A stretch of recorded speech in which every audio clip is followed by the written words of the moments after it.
correlation of science in the curriculum, which is internal and external correlation. Okay, जिसको हम कहेंगे कि विज्ञान का अभ्यासक्रम में समवाय किस तरह से होना चाहिए, सहसंबंध किस प्रकार से होना चाहिए, और वो भी हम देखेंगे अंतर्गत और बाह्य, मतलब इंटरनल सब्जेक्ट के साथ विज्ञान का संबंध कैसे होना चाहिए, और जो अदर देन साइंस सब्जेक्ट है उनके साथ कैसे हम कोरिलेशन जरूरी है। तो कोरिलेशन का ये सिंपल मीनिंग में मतलब क्या है? The word correlation means what? इससे क्या पता चलता है? मराठी में भी लिखा है, समवाय लिखा है मैंने, तो उसका मीनिंग क्या बता सकते हो अपनी भाषा में? कोई बता सकता है? What is correlation? हाँ, बोल बोल बोल प्लीज. येस, हा, म्हणजे हा विषयांच्या संदर्भात जेव्हा बोलतो, पण कोरिलेशन या समवाय शब्दाचा अर्थ संबंध है ना. म्हणजे तर this correlation is most important. Absolutely correct, जसं आता घारेंनी सांगितलं. तर कोरिलेशन महत्वाचा विषय आहे, बिकॉज कोई भी सब्जेक्ट जो है वो कोई भी सब्जेक्ट हो, चाहे साइंस हो या फिर अदर देन साइंस सब्जेक्ट हो, उसको हम आइसोलेशन में नहीं पढ़ सकते. मतलब उसको सेपरेट साइंस करके या सेपरेट मैथ्स करके, सेपरेट लैंग्वेज करके ऐसे पढ़ना कि इसमें किसी और सब्जेक्ट का कोरिलेशन नहीं आएगा, कोई रिलेशन नहीं आएगा, कोई संबंध नहीं आएगा, इस प्रकार से हम कोई भी सब्जेक्ट पढ़ा नहीं सकते. क्योंकि आपको पता है कि ज्ञान जो है, मतलब नॉलेज इज वन, है ना. हम कहेंगे कि ज्ञान जो है वो एक ही है. Then why this different subjects are there? अगर ज्ञान एक ही है तो फिर अलग अलग सब्जेक्ट हमने क्यों तैयार किए? साइंस क्यों तैयार किया, मैथ्स क्यों तैयार किया, लैंग्वेजेस क्यों तैयार किए, हिस्ट्री ज्योग्राफी क्यों तैयार किए? If knowledge is one, then why we make this different subject? कोई कुछ बता सकता है?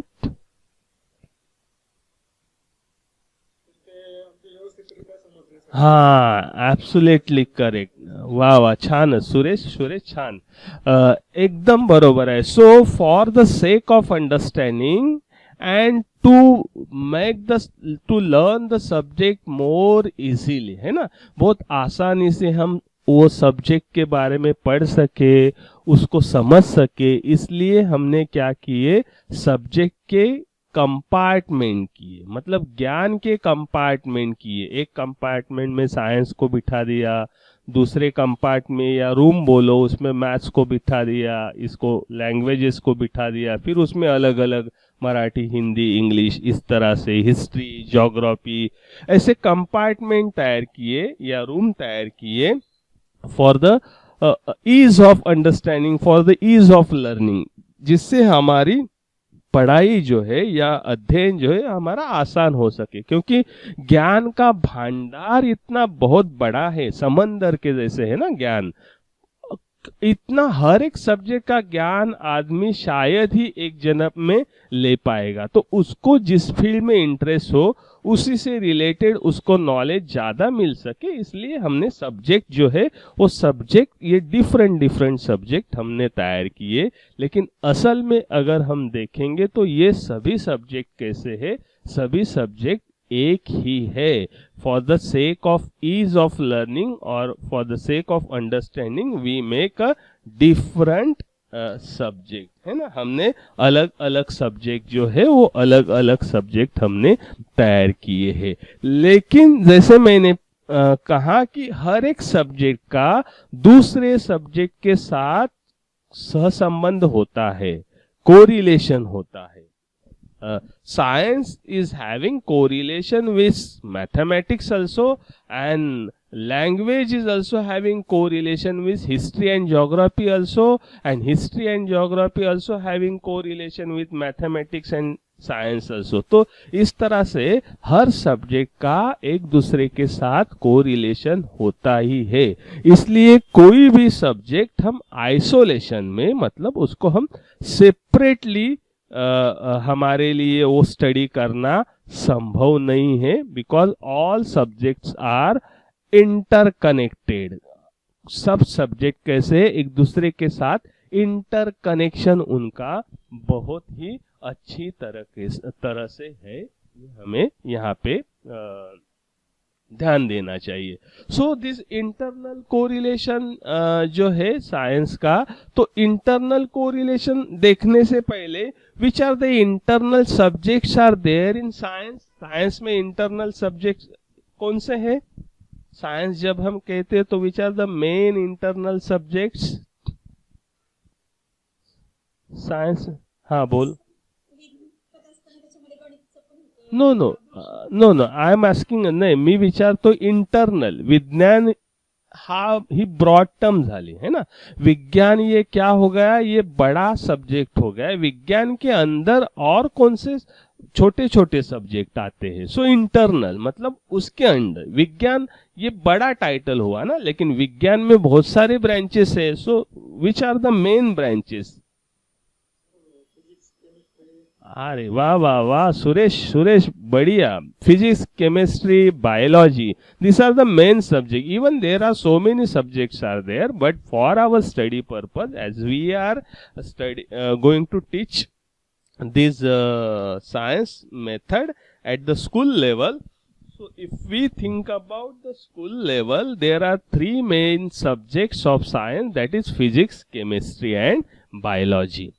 समझ में आया? तो ये तीन सब्जेक्ट है, इनमें हम अभी इंटरनल कोरिलेशन देखेंगे। मतलब फिजिक्स का केमिस्ट्री के साथ क्या कोरिलेशन है, केमिस्ट्री का बायोलॉजी के साथ क्या कोरिलेशन है, संबंध है, और बायोलॉजी का फिजिक्स पढ़ाते वक्त हम कैसे उपयोग कर सकते हैं, या बायोलॉजी का फिजिक्स के साथ कैसे कोरिलेशन है, इसके बारे में हम यहाँ पे जो है जानकारी लेंगे, हम यहाँ पे डिस्कशन करेंगे। So there is a internal correlation. Okay, so in internal correlation if I ask about physics and chemistry, तो जब मैं फिजिक्स कहता हूं तो फिजिक्स में क्या क्या चीजें ज्यादातर जिसके बारे में पढ़ाई की जाती है, फिजिक्स में क्या क्या आता है, या मैं उल्टा जाऊंगा, केमिस्ट्री में क्या आता है, आपको बताना आसान होगा।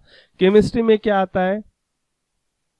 जब हम yes, reactions, chemicals, absolutely correct, और है ना ये सब बात, yes yes absolutely correct, elements, compound, molecule, this all are coming under chemistry. Then when I say physics, तो फिजिक्स के अंदर क्या आता है? अरे वाह, क्या बात है, क्या बात है, बहुत बढ़िया। लगता है मैं और 8 दिन नहीं आता तो आप पूरा सिलेबस खत्म कर देते थे, अच्छा होता था। यस एब्सोल्युटली, बहुत अच्छे आंसर आ रहे हैं आज। मुझे लगता है मुझे ऐसे बीच बीच में गायब होना पड़ेगा, ताकि आप थोड़ा सा पढ़ाई ज्यादा करते हो लग रहा है। सुरेश से भी मुझे बहुत अच्छी तरह से रिस्पॉन्स मिल रहा है, so thanks for that. Physics में एब्सोल्युटली करेक्ट, लाइट आती है, हीट आती है, प्रेशर आता है, फोर्स आता है।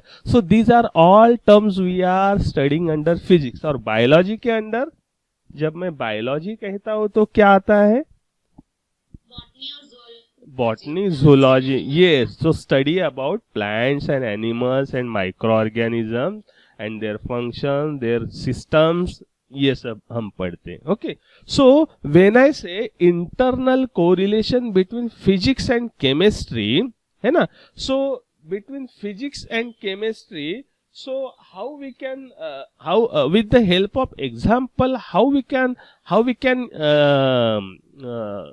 explain the internal correlation between physics and chemistry. As you can see on the screen, there is one example which is given, है ना। so concept of dry cell and volcanic cell हम पढ़ते हैं।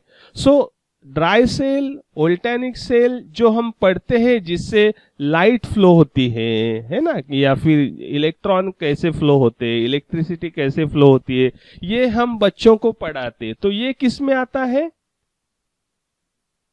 Dry cell, इसमें electricity flow होना, वोल्टेनिक sales physics में आता है, एब्सोल्युटली करेक्ट। बट उस ड्राई सेल और वोल्टेनिक सेल का जो कंपोजिशन है, उसमें जो भी मटेरियल रहता है, उसमें जो भी सॉरी, हाँ, जो भी सब्सटेंसेस रहते हैं वो किस में आते हैं, मतलब ड्राई सेल किससे बना होता है, तो कार्बन होता है या फिर और कुछ उसमें केमिकल होता है, तो वो किस में हम पढ़ेंगे, chemistry में. So that's why when I am going to teach a topic like a dry cell or volcanic cell in maybe physics or chemistry, at that time हमें दोनों का समवाय जो है वो देकर ही हमें उसको पढ़ाना पड़ेगा. तो physics and chemistry, though we are teaching about dry cell, but there is we always focusing on the correlation between physics and chemistry. मैं और एक आपको एग्जांपल देता हूं. सपोज वाटर ये टॉपिक मुझे पढ़ाना है, वाटर से रिलेटेड कुछ टॉपिक पढ़ाना है. तो वाटर ये टॉपिक पढ़ाते वक्त फिजिक्स और केमिस्ट्री का कोरिलेशन कैसे आएगा, कैसे हम समझाएंगे या कैसे हम कहेंगे कि इसमें कोरिलेशन है. हाँ हाँ, तो क्या आ गया, मॉलिक्यूल के बारे में समझाएंगे, वाटर कैसे लिखते हैं, H2O, फिर वो कैसे फॉर्म होता है. ये absolutely. And then where is physics in water.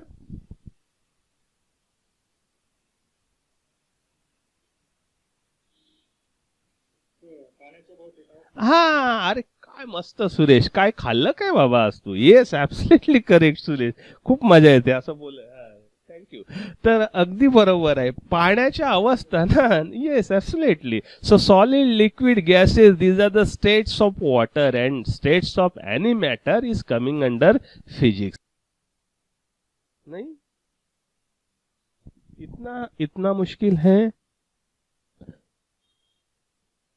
अरे when you are giving any chemical reaction, तो केमिकल रिएक्शन के लिए क्या क्या जरूरी होता है, केमिकल रिएक्शन अपने आप होती है क्या. So what is necessary. हाँ, yes, but that reactant, that product again coming under chemistry. Where is the physics? Where is the physics? Reaction में केमिस्ट्री है, प्रोडक्ट है, आपने जो भी डाला मॉलिक्यूल्स वो सब आ गया, but there is chemistry and where is physics. Then reaction में फिजिक्स कहाँ है. अरे यू आर गिविंग हीट, आप तुम्ही उष्णता देता ना. हाँ, yes yes yes yes. So when you are giving heat, आप टेम्परेचर देते हो या इलेक्ट्रिक करंट से रिएक्शन आप शुरू करते हो. So for that purpose what is required, physics is required. So in this way the physics and chemistry, there is internal correlation between this subject. आप जरा सोचोगे तो आपको और बहुत सारे एग्जाम्पल दिखाई देंगे. जैसे कि मैंने यहाँ लिखा है थर्मोडायनामिक्स मुझे पढ़ाना है, तो थर्मोडायनामिक्स में हीट आ गया, टेम्परेचर आ गया, एनर्जी, प्रेशर, ये सब आ गया. So these are all related with physics.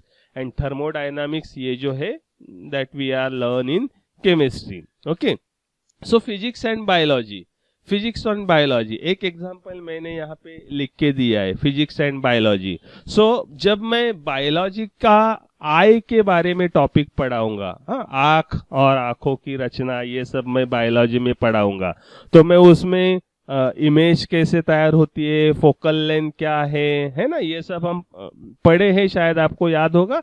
हमने डायग्राम ड्रॉ किए थे, कैंडल और यहाँ पे आई था, फिर उसका रे कैसे इंटरेक्ट होता है, रिफ्लेक्ट होता है, और फिर दूसरी तरफ हम कैंडल निकालते थे. इस तरह से हमने कुछ डायग्राम फिजिक्स में या बायोलॉजी में ड्रॉ किए थे. सो बायोलॉजी का जब मैं आंख ये टॉपिक पढ़ाऊंगा, आई से रिलेटेड कुछ टॉपिक पढ़ाऊंगा, so at that time I am also talking about how we can see focal length, है ना. We can talk about light, we can talk about reflection, we can talk about how the images was form, and related to that उससे फिर हम क्या lenses वगैरह जो है वो तैयार करते हैं आंखों के लिए. तो इसमें क्या हो गया, when in biology, whenever I am teaching a topic like I should correlate that with subtopics like lenses, focal length and light and all that. So these are all related to the physics. तो इस तरह से ये topic पढ़ाते वक्त मैं physics और biology का जो कोरिलेशन है वो कोरिलेशन में यहाँ पे इंटरनल कोरिलेशन बता सकता हूँ. और कुछ example physics and biology. Biology में ईयर की रचना है ना, structure of ear, function of ear, these all we are studying in biology. But sound waves हमें कैसे पता चलते हैं या कैसे सुनाई देते हैं? So sound waves that is related to physics. So in this way when we are teaching like a topic like ear or ear related system, at that time we are correlating between biology and physics. और एक example अभी आपका दिमाग ऐसे चलना चाहिए. शायद आपने कंटेंट टेस्ट के लिए पढ़ाई की होगी. कंटेंट टेस्ट के लिए आपने शायद पढ़ाई की होगी, तो आपको जो है कंटेंट बहुत अच्छी तरह से मालूम होगा. सो physics and biology, give me fast another example.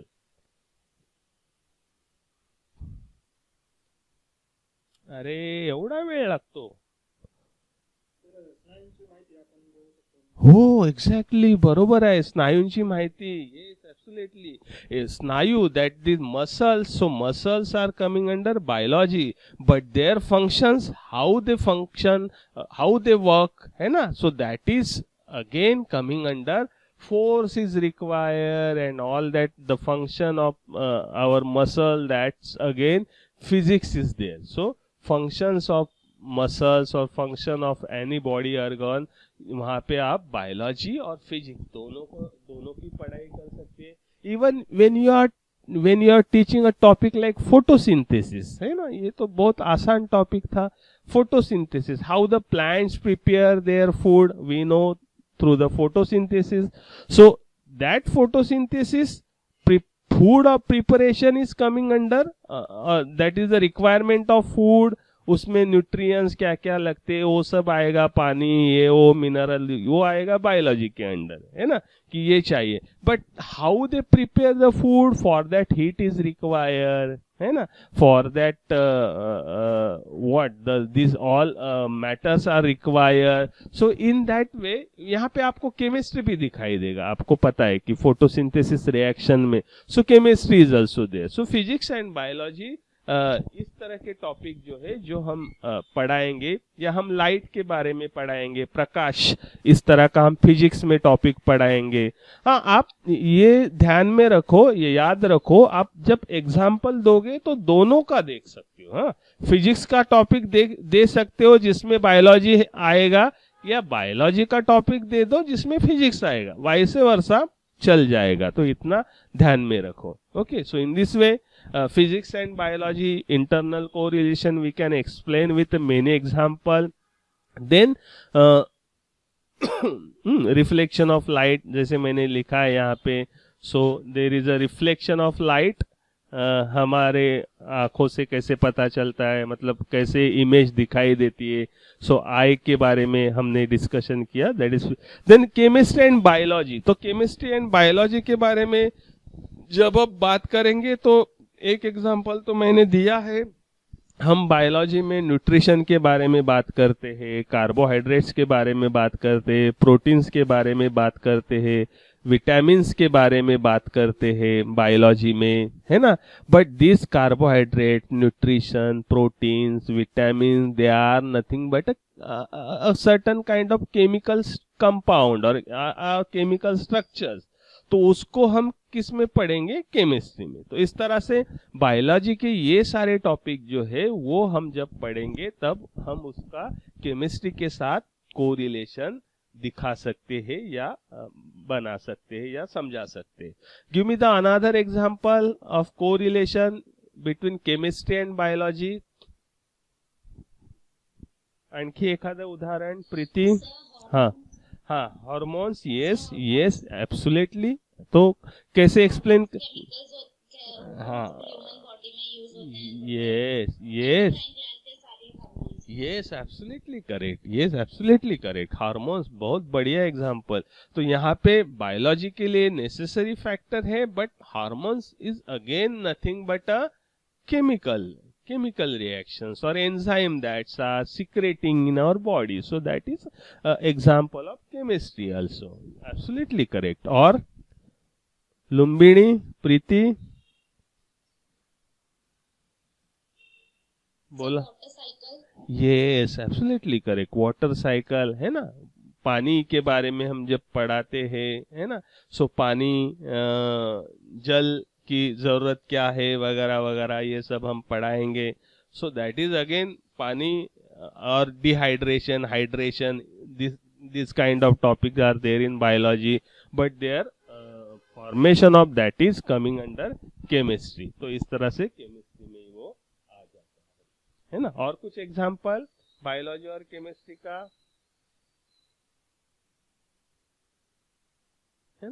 when we are talking about fertilizers है ना, necessary for the plant growth or for the crops and all that, so fertilizer again coming under biology, but the fertilizers are made up from certain chemicals, so that is coming under again chemistry।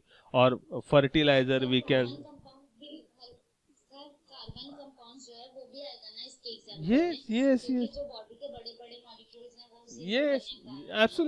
absolutely or even when doctor give us to do certain kind of test, that is coming under biology। हम फिर wait count करते हैं, blood cell count होता है, फिर आपका BP ये सब काउंट होता है, these are coming under biology, but what is that actually, वो क्या है, तो केमिस्ट्री है ना, so that is coming under chemistry. कीटकनाशके ज्याला आपण काय म्हणतो, पेस्टिसाइड्स है ना, pesticides require for the plants है ना, ताकि जंतु का हम जो भी हमारे क्रॉप के ऊपर हमारे जिसको अब हिंदी में क्या कहेंगे, क्रॉप को क्या बोलते हैं हिंदी में, फसल के ऊपर जो भी जंतु आ जाते हैं, माइक्रो ऑर्गेनिजम्स और बैक्टीरिया एंड ऑल दैट, और उसके लिए हम पेस्टिसाइड यूज करते हैं। So that study is coming under biology. And again pesticide किससे बना होता है, इसका स्टडी किस में आ जाएगा, केमिस्ट्री में आ जाएगा। सो या फिर रिएक्शन ऑफ डिफरेंट कंपाउंड और वाटर, जैसे मैंने पहले कहा था हार्ड वाटर, सॉफ्ट वाटर, इसका हमारे ऊपर क्या परिणाम होता है स्किन के ऊपर, ये हम पढ़ेंगे बायोलॉजी में। लेकिन ये हार्ड वाटर क्या है, सॉफ्ट वाटर क्या है, that is coming under chemistry. तो in this way internal correlation of science, that means in science specifically there are three main subjects: physics, chemistry and biology, and all these three subjects are interconnected with each other. All these three subjects are correlated with each other. So in this way we can see the internal correlation between physics and chemistry, physics and biology, and chemistry and biology।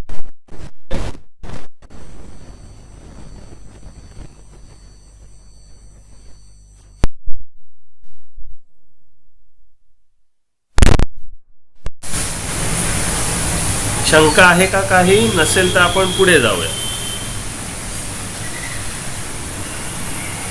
Okay, सगळे शांत आहेत, याचा अर्थ शंका नाही। चालायचं पुढे। अरे काहीतरी बोला, हाँ हो तरी बोला, yes, external correlation. Then we will see the external correlation. Correlation means what, between science subject, in science, physics, chemistry and biology. So between physics and chemistry, between physics and biology, and between chemistry and biology, we see the how these subjects are correlated. Then there is a external correlation. What is the meaning of external correlation? आपको कुछ में आ रहा है external correlation का क्या मतलब हो सकता है? इंटरनल का अगर समझ में आया हो तो yes अभी yes, absolutely correct। But always keep in mind when we see the external correlation of science with mathematics or science with geography, science with history, science with languages, then science sorry, science फिर इसमें सब आएंगे, हाँ, physics, chemistry, bio, जो भी आपको example आता है वहां पे दे देने का. So this is the external correlation. So science and language, tell me science and language. अभी मैं यहाँ पे दिखाऊंगा नहीं, पहले तो मैं पूछूंगा आपको. Science and language, how science and language are correlated. यहाँ पे लिखा ही है, to explain, to write, to express and to propagate scientific knowledge. Language is necessary. अगर लैंग्वेज ही नहीं है, जो भी आप, इंग्लिश हो, हिंदी हो, मराठी हो, अगर लैंग्वेज का मैं उपयोग नहीं करूंगा तो क्या मैं साइंस लिख पाऊंगा? मैंने क्या डिस्कवर किया है? Is it possible? No, it's not possible. Yes, it's not possible. It's not possible. So that's why external correlation between science and language is there. और कुछ बता सकते हैं किस तरह से साइंस और लैंग्वेज में कोरिलेशन है?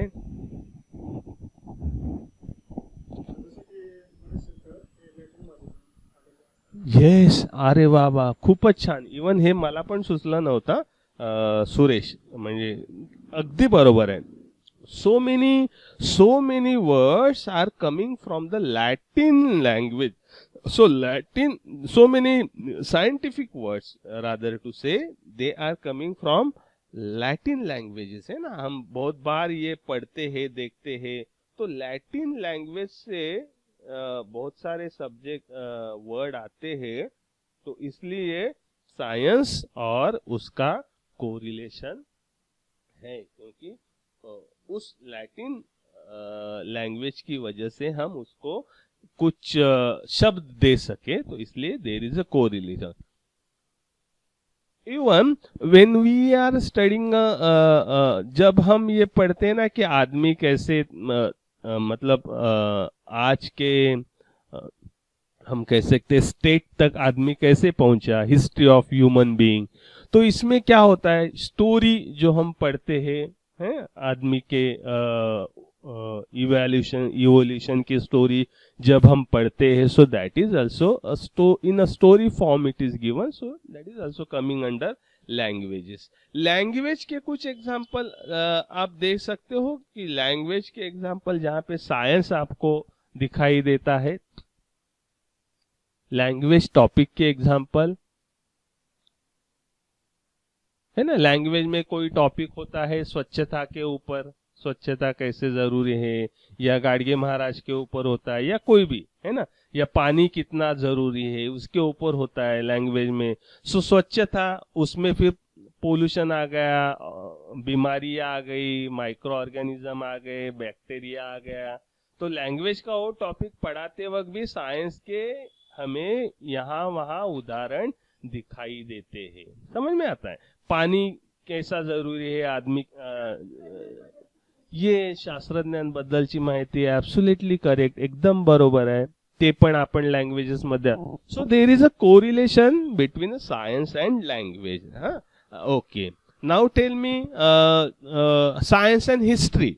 जैसे मैंने अभी यही एग्जांपल दिया, इवोल्यूशन ऑफ मैन, है ना. आपने शायद पढ़ा होगा परिसर अभ्यास, ऐसा कुछ तीसरी या पांचवी में सब्जेक्ट है, जिसमें यही स्टोरी है कि आदमी कैसे उत्क्रांत होते गए, हाउ मैन वाज इवोल्यूटेड, है ना. So evolution of man that we are studied under history, but while we are studying the evolution of man or human being, at that time we are focusing on the so many concepts which are related to science.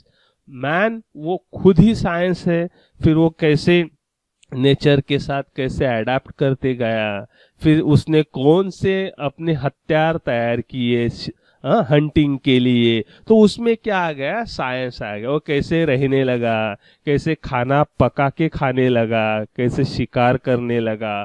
So these are all are aspects which are coming under science. So science and history, again there is a correlation. और कुछ बता सकते हैं science और history का correlation? King and there we can say fort, या उनके जो पैलेसेस है उनके बारे में जब हम पढ़ते हैं हिस्ट्री में, है ना, राजा कब हुआ, फिर वो कैसे था, फिर उसका पैलेस कैसे बनाया, है ना, या आज भी जब हम फोर्ट के बारे में पढ़ते हैं तो वहां पे हम ये भी जानने की कोशिश करते हैं कि वो पैलेस कैसे बनाया होगा, क्या क्या उसके लिए बनाने के लिए क्या क्या यूज किया है, फिर क्या केमिकल यूज किया है या फिर नेचुरल सब्सटेंसेस का यूज किया है, कैसे पैलेस बनाया है जो इतने सालों तक आज भी है, फोर्ट आज भी है। तो हम क्या करते, राजाओं की, महाराजों की कहानियां या हिस्ट्री पढ़ते वक्त हम साइंस भी वहां पे देखते हैं।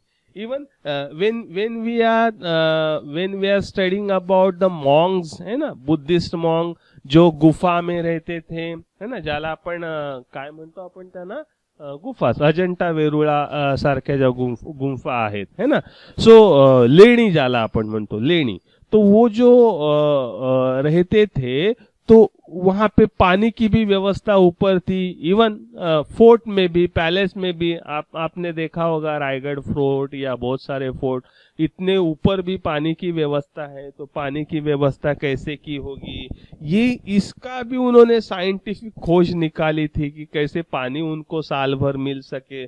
So there is a science, है ना। तो इस तरह के हिस्ट्री के जो भी हम टॉपिक पढ़ेंगे उसमें हमें साइंस जो है वो साइंस दिखाई देता है। या हम हिस्ट्री में पढ़ते हैं ना, कुष्ठरोगाची साथ आलेली, प्लेगची साथ आलेली आणि मग किती हाहाकार झाला, कितने लोग मर गए थे प्लेग से या फिर बहुत सारे ऐसे बीमारियों से, तो इसकी हिस्ट्री लिखी जाती है। तो हिस्ट्री के साथ साथ वहां पे साइंस भी आ जाता है। तो इस तरह से हम एग्जाम्पल जो है वो एग्जाम्पल दे सकते हैं। और कुछ एग्जाम्पल एक आपकी तरफ से बताओ। हाँ बोलो प्लीज। कार्बन डेटिंग आएगा, जैसे ये कितना पुराना है। हाँ, yes yes yes. Even historical जो भी मॉन्यूमेंट्स या हिस्टोरिकल जो भी चीजें खोजते हैं, हाँ, आर्कियोलॉजिस्ट, तो वो खोजने के पीछे भी साइंस है ना। वो साइंस के कुछ केमिकल्स का उपयोग करके वो पता लगाते हैं कि फलाना फलाना चीज जो है वो कितनी पुरानी है। तो उसमें साइंस ही उनको मदद जो है वो मदद करता है। तो एब्सोल्युटली करेक्ट। इवन बहुत तरह के वेपन्स जो बनाए गए, तलवार हो या फिर उस जमाने के कैनन हो, ज्याला आपण तोफा म्हणतो, ये जब बनाए गए तो किस चीज का उपयोग किया, तो ये सब हम हिस्ट्री में पढ़ेंगे। लेकिन वो किससे बने, कैसे बनाए, कौन से चीज का उपयोग किया, ये सब हम किस में पढ़ेंगे, तो ये सब हम साइंस में पढ़ेंगे। So there is a external correlation between science and history. Clear है? Then we will move to science and civics, ज्याला आपण नागरी शास्त्र म्हणतो। सो स्वच्छता अभियान जो हम चलाते हैं, सो स्वच्छता सिविक्स में हम पढ़ते हैं कैसे जरूरी है, नागरिक हर सिटीजन की क्या रिस्पॉन्सिबिलिटीज है क्लीनलीनेस की तरफ। So that we learn under civics. But why cleanliness is important, how it affects on our body और environment, that is again coming under science. तो इस तरह से साइंस और सिविक्स इसको भी हम कोरिलेट कर सकते हैं। और कुछ example, we study about the voting. So voting machines which are made up from again science, वहां पे बहुत सारी आप जो सॉरी वोटिंग के बाद उंगली पे जो इंक लगाते हैं, देयर इज ऑल्सो साइंस, है ना। वो आपकी इंक चली ना जाए तो कौन सी इंक यूज करना चाहिए, उसके पीछे साइंस ही है। So these are all examples है। मैं आप सोचोगे जितना आपको बहुत सारे एग्जाम्पल मिल जाएंगे, मैं आपको सिर्फ हिंट दे रहा हूं। Then science and geography, again water cycle जब हम साइंस में पढ़ते हैं तो हम बारिश कैसे तैयार होती है इसके बारे में हम पढ़ते हैं। एज वेल एज ज्योग्राफी में भी हम बारिश कब पड़ेगी, कितनी पड़ेगी, है ना, कहाँ पड़ेगी, इसकी पढ़ाई हम ज्योग्राफी में करते हैं। So there is water cycle, again we can study in geography and science, in correlation of geography as well as science. और कुछ एग्जांपल, वैसे तो ज्योग्राफी और हाँ हाँ बोलो। जमीन से ना मतलब जो भी मिनरल्स निकलते हैं हाँ वो ये बिल्कुल नहीं आ रहा है। वो भी ज्योग्राफी, ये जरूरी, वो भी ज्योग्राफी में ही आता है। कौन से स्टेट में या कौन से डिस्ट्रिक्ट में कौन सा मिनरल्स मिलता है, कौन ज्याला आपण खनिज म्हणतो, कहाँ पे गोल्ड मिलता है, कहाँ पे कॉपर मिलता है, कहाँ पे आयरन ज्यादा मिलता है, कहाँ पे नेचुरल ऑयल या गैसेस मिलते हैं. So these are all we are studying under geography. But again this खनिज काय आहे किंवा what are this mineral, what is gold, what is copper, the process to dig it out, उसको खोजने के लिए उसके पीछे क्या है, साइंस है. बहुत बढ़िया. और ज्योग्राफी तो मतलब साइंस और ज्योग्राफी का बहुत ही हाँ बोला बोला काय.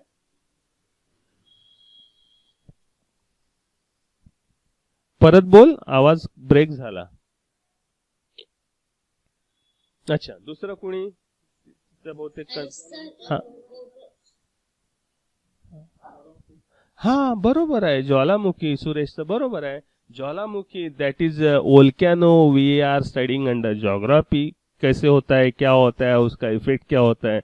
बट वोल्केनो में क्या क्या केमिकल्स होते हैं, उसका कैसे प्लांट के ऊपर, एनिमल के ऊपर कैसे इफेक्ट होता है, वहाँ के जमीन के ऊपर कैसे इफेक्ट होता है, that is again coming under science. Okay. Even हम टेम्परेचर काउंट करते हैं, हम ह्यूमिडिटी काउंट करते हैं, हम वेदर के बारे में फोरकास्ट करते हैं, बारिश गिरेगी नहीं गिरेगी, कितनी गिरेगी. So these are all coming under geography. But again science subject, science concepts are also there, है ना. तो ज्योग्राफी की तो बहुत सारे, even the clothes we are wearing, है ना, कौन से सीजन में कौन से कपड़े पहनने चाहिए, या कौन से देश में, स्टेट में किस तरह के कपड़े पहने जाते हैं, किस तरह का खाना खाया जाता है, ये सब हम पढ़ते हैं किसमें, ज्योग्राफी में पढ़ते हैं. और फिर वो क्लोथ किससे बने होते हैं, उसका इफेक्ट अपने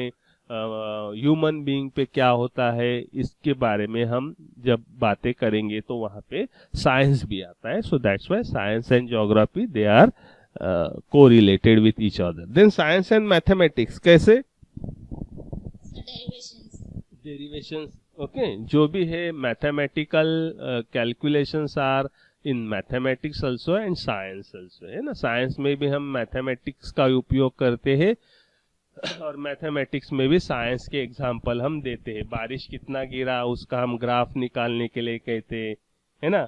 या फिर क्रॉप कहाँ पे कितनी हो गई उसका ग्राफ निकालते. So probability graph and all that stats are coming under science and mathematics. Okay. Even both subjects are logically based, है ना. ये दोनों सब्जेक्ट ऐसे जिसमें लॉजिक है.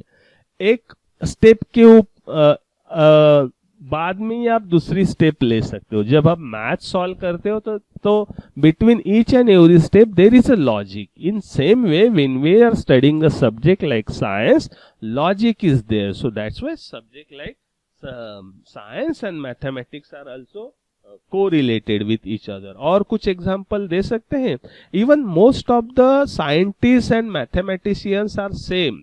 आपको पता होगा बहुत सारे मैथमेटिशियंस और बहुत सारे साइंटिस्ट एक ही है, जिन्होंने मैथ्स की भी बहुत सारे नियम जो है या सिद्धांत जो है उनको उनकी खोज की, और जिन्होंने साइंस के भी बहुत सारे सिद्धांतों की खोज की. So there are common scientist and mathematicians are also there.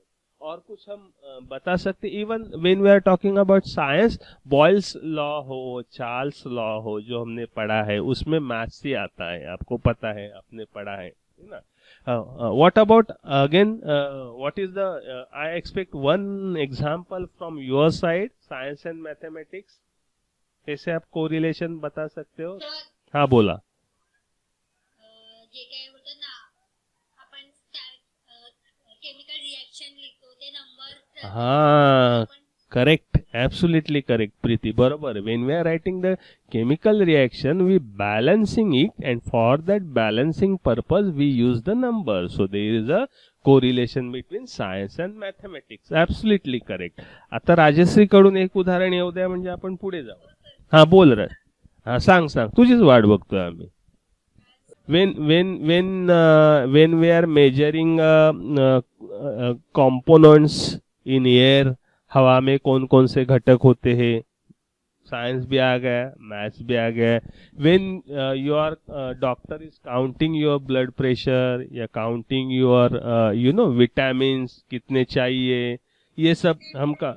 हाँ टेम्परेचर, हाँ टेम्परेचर, इवन फर्टिलाइजर प्लांट को कितना देना चाहिए, कब कब देना चाहिए, दवाई कब कितनी देनी चाहिए. सो इसमें नंबर भी आ गया एंड साइंस भी आ गया. So in this way these are all science and mathematics, these are are correlated with each other. Science and drawing ये तो इजी है.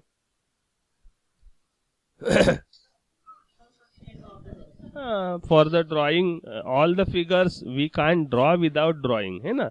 बायोलॉजी हो, फिजिक्स, केमिस्ट्री, सभी जगह हमें ड्राइंग का उपयोग करना ही पड़ता है. So science and drawing are also correlated with each other. और कुछ बता सकते हैं ड्राइंग एंड साइंस के बारे में?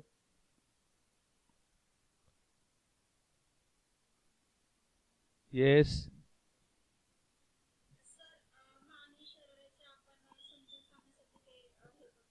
ड्राइंग करतो. Yes yes. Even in drawing also there are types of picture. संकल्पना चित्र, अभी उसको मुझे पता नहीं हिंदी में क्या कहते हैं, लेकिन आपको याद होगा हमने ड्राइंग ऐसे सीखी थी स्कूल में कि टीचर हमको कहते थे कि एक पेज के आप 2 इक्वल पार्ट बनाओ और पेज के एक साइड में हम ड्राइंग कोई डिजाइन निकालते थे. हाँ बटरफ्लाई. हाँ येस, कधी बटरफ्लाय, कधी सेम दुसरी डिझाईन. सो दॅट इज संकल्प चित्र, त्याला आपण ड्राइंग मध्ये बोलायचो. So there is a symmetry again. आपको ये मुझे बताने का मतलब ये कि देर इज अ सिमेट्री, दोनों तरफ सेम इक्वल होता है. So see about our body structure, our body is also in a symmetrical form. अगर हमारे शरीर के बीच में से सीधे मतलब सिर से लेकर पैर तक 2 अगर पार्ट किए गए तो दोनों इक्वल पार्ट में डिवाइड होंगे. So in that way drawing and these all subjects are we can say correlated with each other. तो इस तरह से ड्राइंग और साइंस का भी कोरिलेशन है. And then the science and craft. Craft मतलब कार्यानुभव. इसमें तो बहुत है, आप मॉडल बनाते हो, आप डायग्राम बनाते हो, आप जो भी करते हो क्राफ्ट का उपयोग करके, जो चीजें बनाते हो उसमें आप साइंस से रिलेटेड मॉडल बनाओगे, डायग्राम बनाओगे, तो साइंस और क्राफ्ट का आप कोरिलेशन बना सकते हैं. इवन क्राफ्ट करने के लिए जो भी चीजें आप यूज करते हैं, फेविकॉल यूज करते हो या फिर वुडन स्टिक यूज करते हो, पेपर यूज करते हो, तो वो सब आपको साइंस के बारे में ही बताता है कि वो किससे बना है और क्या. So in this way we can say science and crafts there is also correlation. हा अजून कुणाला काय सांगायचं आहे?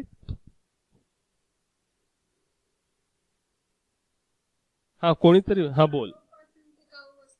येस ये हो, अगदी छान खूप सुंदर उदाहरण. टाकाऊ पासून टिकाऊ आपण क्राफ्ट मध्ये बनवतो. So that is nothing but we also use that in a science, है ना. अपन हम जो यूजफुल चीजें नहीं है या जो जिनका काम हो चुका है उनसे हम कुछ साइंस की. ये प्लास्टिक का उपयोग हम प्लांट्स लगाने के लिए करते हैं या फिर चिड़ियों के दाना पानी की व्यवस्था करने के लिए करते हैं, है ना.